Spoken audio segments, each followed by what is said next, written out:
تفتكروا أي حد فينا بياخد قرار في حياته بيبقى بكامل إرادته وفعلا هو اللي عايز القرار ده ولا حاجة تانية؟ حتى لو حاجة صغيرة، شغل، سفر، لو هتشتري هدوم حتى، انت متأكد ان القرار ده من دماغك فعلا؟ بعد القصة دي هتغير رأيك تماما. مؤخرا كلنا كنا بنسمع عن التحكم في البشر، سواء عن طريق شرايح أو أي حاجة تانية، وإن كل واحد ما يبقاش متحكم في قراراته. كنا بنشوف الكلام ده في الأفلام، ما كناش بنصدقه لحد ما حصل فعلا على أرض الواقع. خليني أقولك القصة وهتفهم كل حاجة. اسمع للآخر واحكم بنفسك. الساعة كانت تقريبا 12 بالليل، لحد ما أحمد قعد قدام الكمبيوتر في شقته في القاهرة. كان بيشتغل صحفي استقصائي بقاله كذا سنة، بس المرة دي كان حاسس إن هو هيكتشف حاجة هتغير حياته للأبد. كل حاجة كانت بدأت قبل أسبوعين لما وصلته رسالة من رقم مجهول على الواتساب، مكتوب فيها: لو عايز تعرف الحقيقة عن مشروع النجمة الزرقاء تعال على قهوة في اللوكيشن ده بكرة الساعة 6، هتلاقيني قاعد ناحية الشمال. كان أحمد متردد في الأول، بس فضوله غلبه. راح القهوة في الميعاد المحدد ولقى راجل كده في الستينيات، شعر أبيض وباين عليه الخوف. كان قاعد لوحده في الركن اللي اتقال عليه. الراجل عرف نفسه إن الدكتور محمود عبد العزيز، كان أستاذ علم النفس في جامعة القاهرة لحد ما طلع على المعاش قبل سنتين. بس اللي ما قالهوش للناس إنه كان جزء من أكبر من كده بكتير. الدكتور قال لأحمد هو باين عليه الخوف: أنا مش قادر أنام من سنتين، كل ليلة بشوف وشوش الناس اللي اتضروا من اللي عملناه، كل يوم بفكر إني أحكي بس خايف يحصل لي حاجة زي اللي حصل للدكتورة سارة والدكتور فاروق. أحمد ابتدى يبان عليه القلق ومش فاهم أي حاجة. سأله طب إيه اللي حصل لهم؟ الدكتور سكت شوية، بص حواليه كأنه متأكد إن في حد بيسمعه وبيراقبه، وبعدين قال له بصوت واطي: الدكتورة سارة لقوها ميتة في شقتها من سنة، قالوا أزمة قلبية، بس هي كان عندها 35 سنة وما عندهاش أي مشاكل في القلب. والدكتور فاروق اختفى من شهرين، زي ما يكون الأرض انشقت وبلعته، محدش يعرف عنه أي حاجة. أحمد حس إن الموضوع كبير، أكبر من اللي كان فاكره، فسأله حضرتك بتتكلم عن إيه بالظبط؟ الدكتور طلع من جيب ورقة صغيرة متطبقة، حطها على الترابيزة وقال له: مشروع النجمة الزرقاء ده كان مشروع سري اتعمل في مصر من سنة 2018 لحد 2021.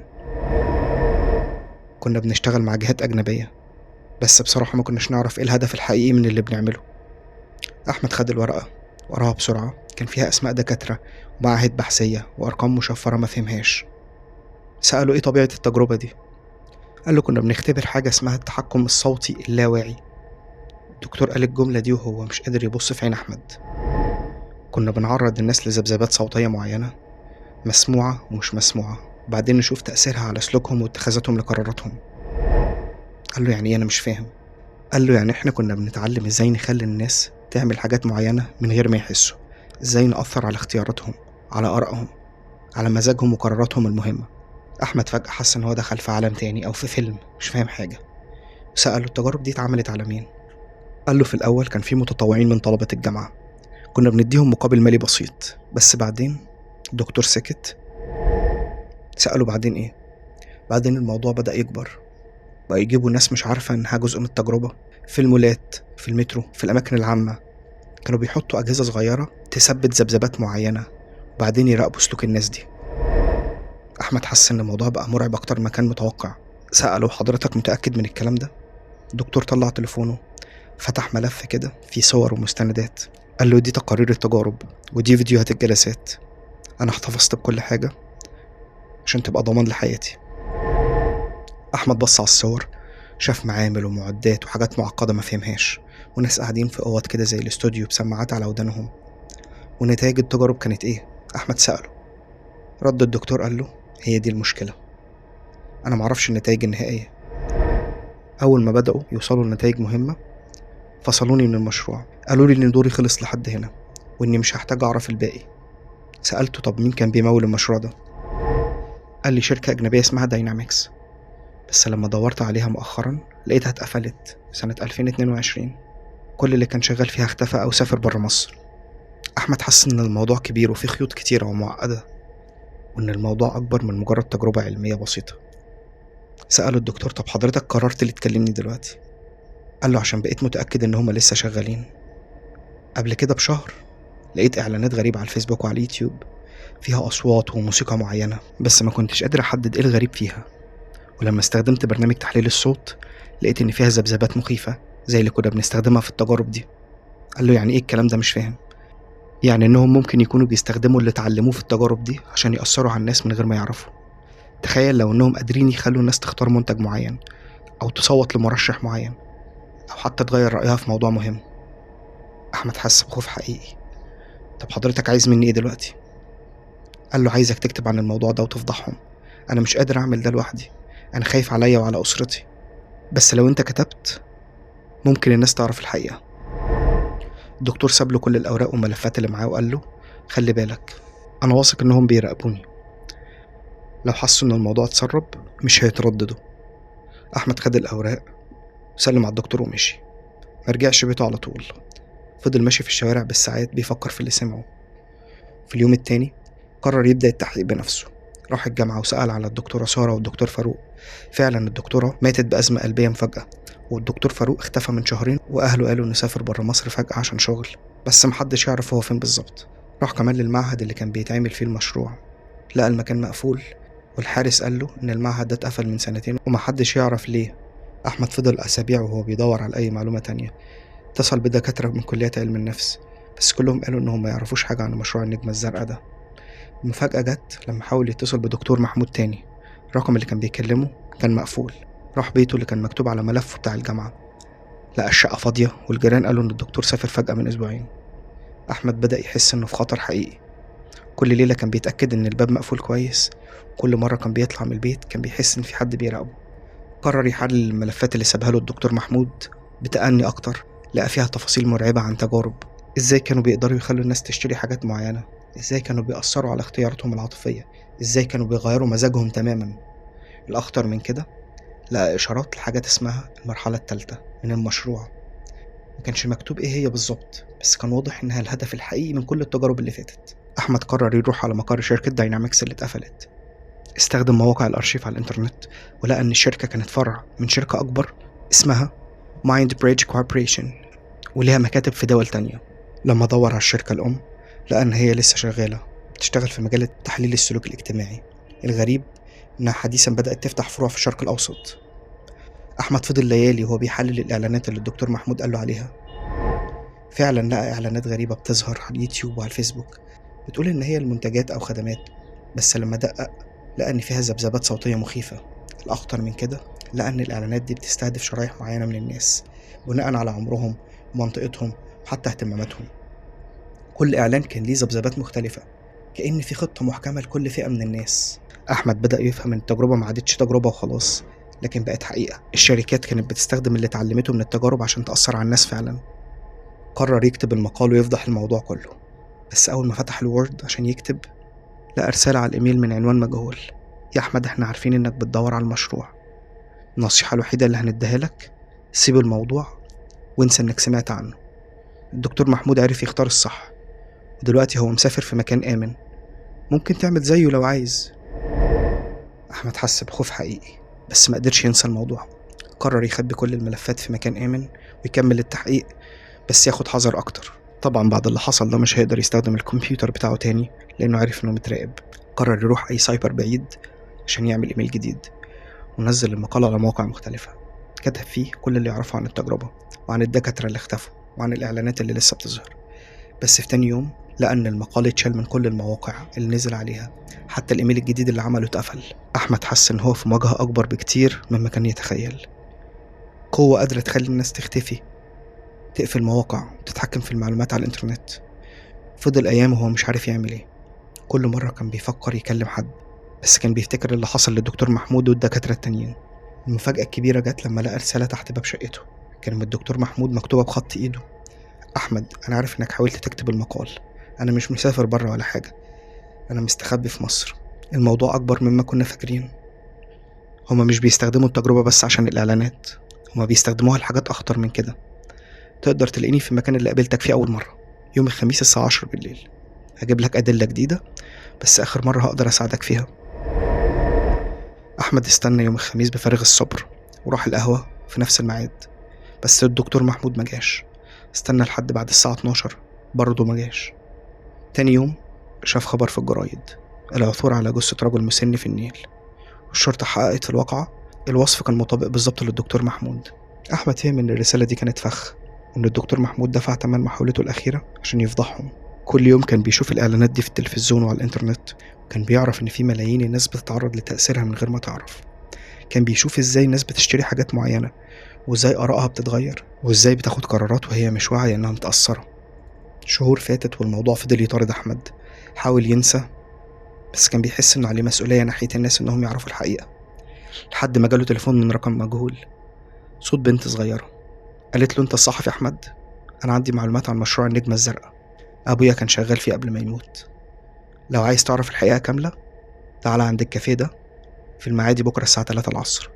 أحمد حس بخوف، وكان عنده أمل في نفس الوقت. كان عارف إن الموضوع خطر، بس في نفس الوقت كان عايز يعرف الحقيقة كاملة. راح الكافيه اللي قالت له عليه.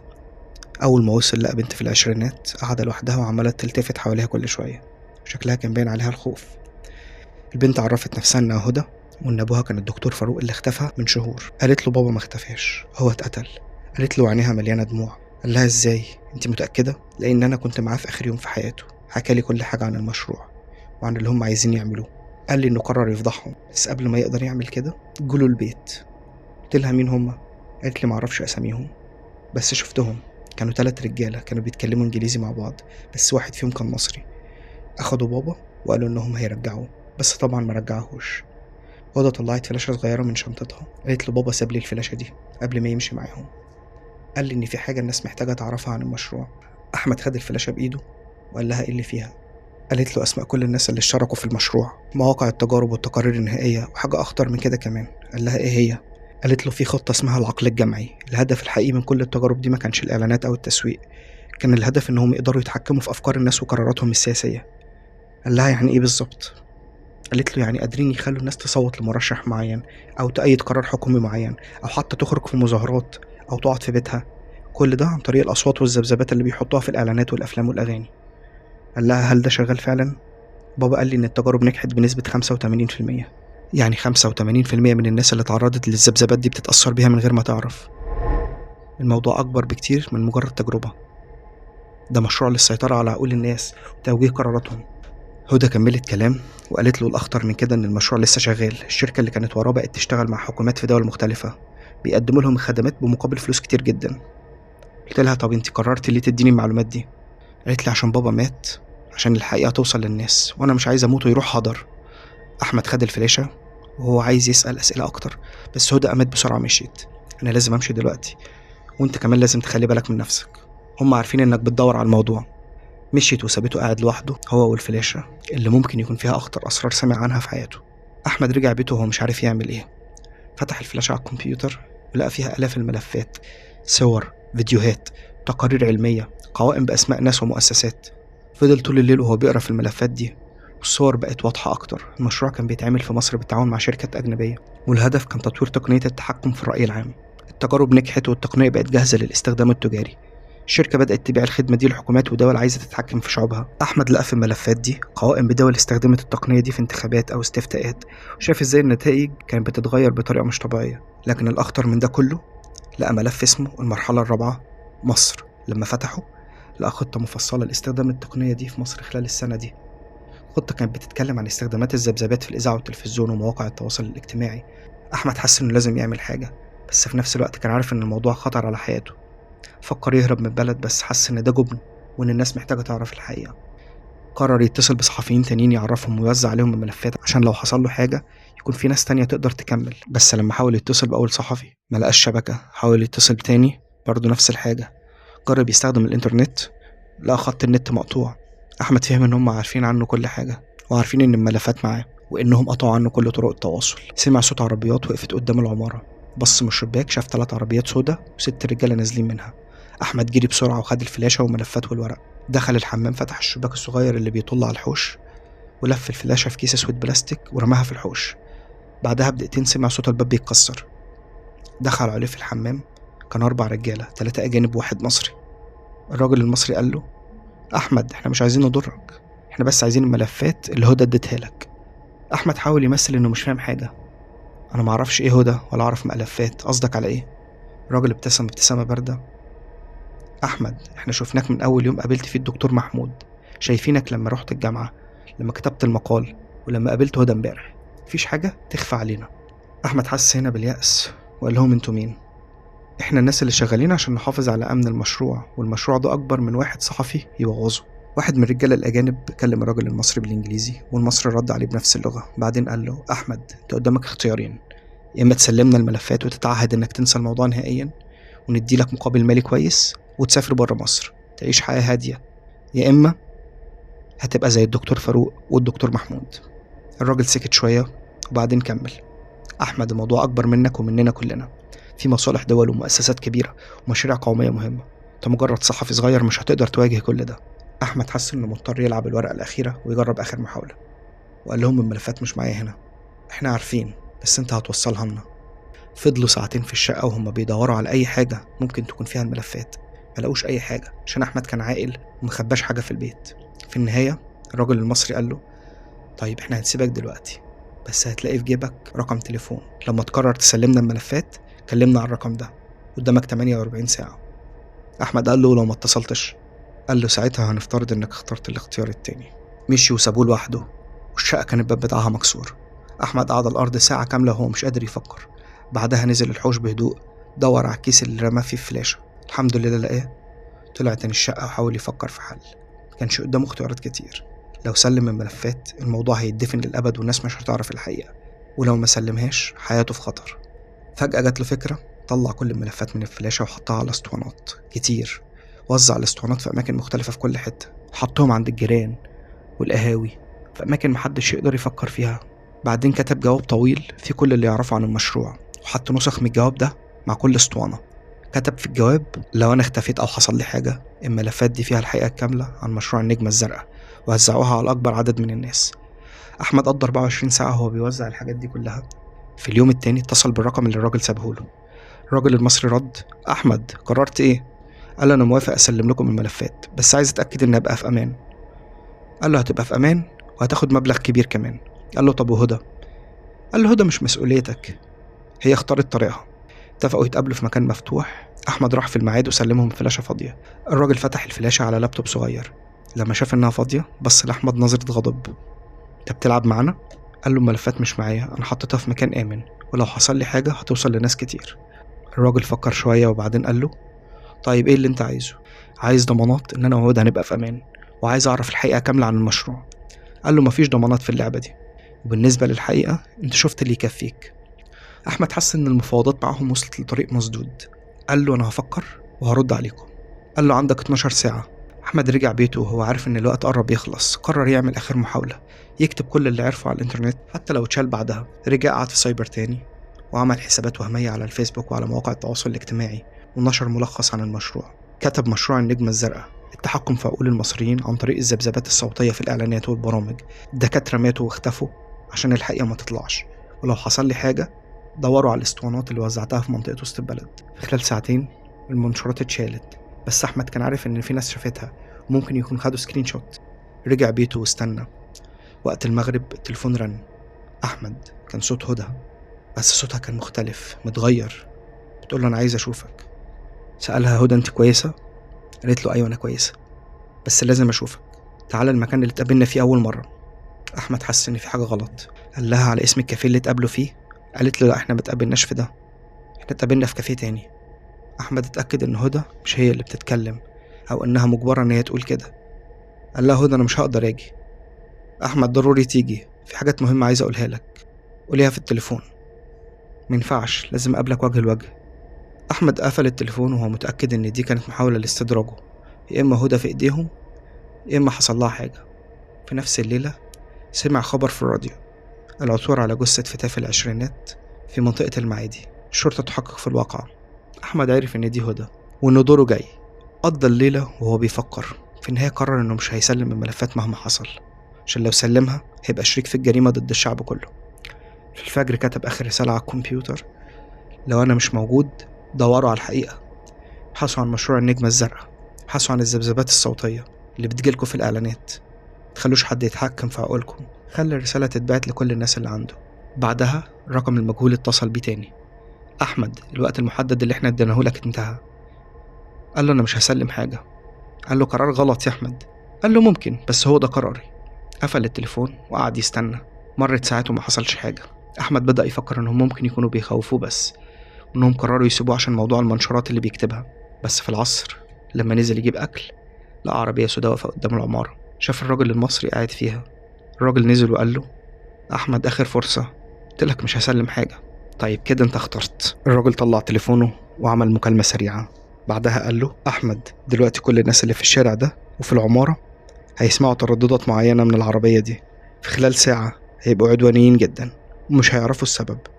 هيدوروا على أي حد يطلعوا فيه غضبهم، وهيبقى الحد ده انت. أحمد حس بالرعب. قال لهم انتوا مجانين؟ ده الناس اللي ساكنين هنا ما عملوش حاجة. قالوا له ده مش شغلنا. هيبان ان الناس قتلتك في نوبة غضب جماعية، محدش هيعرف السبب الحقيقي. أحمد فعلا شاف الناس في الشارع بدأوا يتصرفوا بطريقة غريبة، بدأوا يتخانقوا مع بعض ويعلوا أصواتهم ويبصوا حواليهم. قال له وقف الجهاز ده فورا، أنا هسلمكم الملفات. قال له خلاص فات الأوان يا أحمد، الذبذبات بدأت تشتغل ومش هنقدر نوقفها دلوقتي. أحمد شاف الناس بدأوا يتجمعوا في مجموعات وبدأوا يبصوا له بطريقة عدوانية. حس إن في خطر حقيقي. جري ودخل العمارة. طلع جري على السلم بس سمع أصوات الناس بتجري وراه.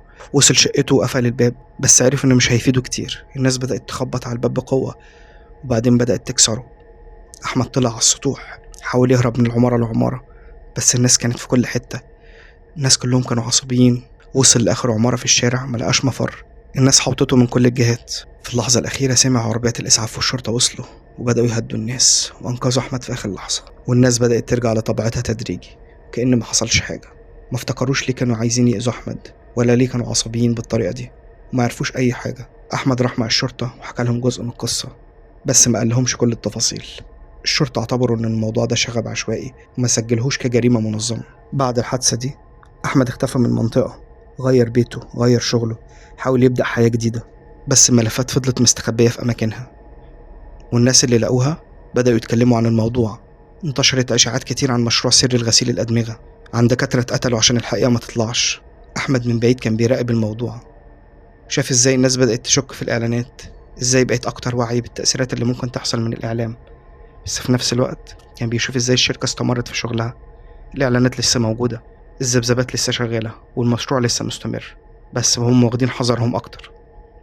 شهور فاتت وأحمد عايش حياته بهدوء، بس في يوم لقى رسالة تحت باب بيته الجديد: أحمد، إحنا عارفين أنت فين، عارفين إن الملفات لسه موجودة، وعارفين إن في ناس بدأت تتكلم، لكن ما تفتكرش إن خلاص أنت انتصرت. المشروع أكبر منك ومن الملفات دي، هو جزء من خطة أكبر وأنت مش هتقدر توقفها. استمتع بحياتك الهادية دلوقتي، لأن قريب المشروع هيدخل في مرحلته الجديدة، وقتها مش هيفرق لو الناس عارفة أو لأ، عشان هيبقى تحت السيطرة خلاص. أحمد قرأ الرسالة وإحساس الخوف بدأ يجيله من تاني. فهم إن كل اللي اكتشفه ما كانش غير جزء صغير من حاجة أكبر بكتير. حاول يتابع الموضوع من تاني بس الخوف منعه. فضل عايش شهور وهو مش عارف يعمل ايه، محاصر بين رغبته في فتح الحقيقة وخوفه على حياته، لحد ما جاله تليفون من رقم مجهول. صوت واحد جديد: أحمد، أنا دكتور من الفريق اللي كان شغال في المشروع، أنا برا مصر دلوقتي وعايز أساعدك. عندي معلومات جديدة عن المرحلة اللي جاية ومعلومات عن طريق وقفه. لو أنت عايز تكمل كلمني على الرقم ده بعد أسبوع بالظبط الساعة 12 بالليل. أحمد فضل أسبوع كامل وهو بيفكر. في النهاية قرر إنه يكمل المعركة مهما كانت العواقب. اتصل بالرقم في الميعاد المحدد بس الرد كان: الرقم الذي طلبته غير صحيح. أحمد فهم يا إما الدكتور اتمسك يا إما دي محاولة تانية لاستدراجه. في اليوم التاني شاف في الأخبار مقتل أستاذ جامعي مصري في حادث سير في ألمانيا. الصورة كانت لراجل في الأربعينات، باين عليه إنه كان عايز يقول حاجة مهمة. أحمد عرف إن المعركة لسه طويلة وإن العدو أقوى بكتير، بس قرر إنه مش هيستسلم. النهاردة أحمد لسه عايش في مكان مجهول، لسه بيراقب الأحداث من بعيد. الملفات اللي وزعها في أماكن مختلفة لسه موجودة، وفي ناس لسه بتدور على الحقيقة. المشروع لسه شغال وبيتطور أكتر كل يوم. الذبذبات بقت في كل حتة، في الأغاني، في الأفلام، في الإعلانات، حتى في نبرة صوت مذيعين الأخبار. بس في نفس الوقت في وعي جديد بدأ ينتشر بين الناس. ناس بقت تسأل أسئلة، بقت تشك في اللي بيتقال، بقت تدور على الحقيقة. والمعركة لسه مستمرة بين اللي عايزين يتحكموا في العقول واللي عايزين يحافظوا على حريتهم في التفكير. أحمد لسه بيكتب وبيوثق كل حاجة، لسه بيحاول يوصل الحقيقة للناس. عارف إن هي رحلة طويلة وخطيرة، بس عارف كمان إن في أمل. الأمل إن الحقيقة مهما حاولوا يدفنوها هتطلع في الآخر، وإن الناس مهما حاولوا يتحكموا فيها هيجي يوم وهيستردوا حريتهم، والحكاية لسه ما خلصتش. وانتم بقى قولوا لي رأيكم، هل فعلا ممكن يجي الوقت إن احنا ما نتحكمش فيه في حياتنا ولا قراراتنا؟ نجيب حاجات احنا مش محتاجينها، نتخذ قرارات مش احنا اللي واخدينها، نبقى مجرد كائن عايش، القرار اللي بتاخده مش قرارك الحقيقي. أنا رأيي الشخصي هيحصل وقريب. قولوا لي رأيكم في التعليقات، ولو عجبكم الفيديو ما تنسوش تعملوا لايك وتشتركوا في القناة عشان فيديوهات تانية كتير زي دي. سلام.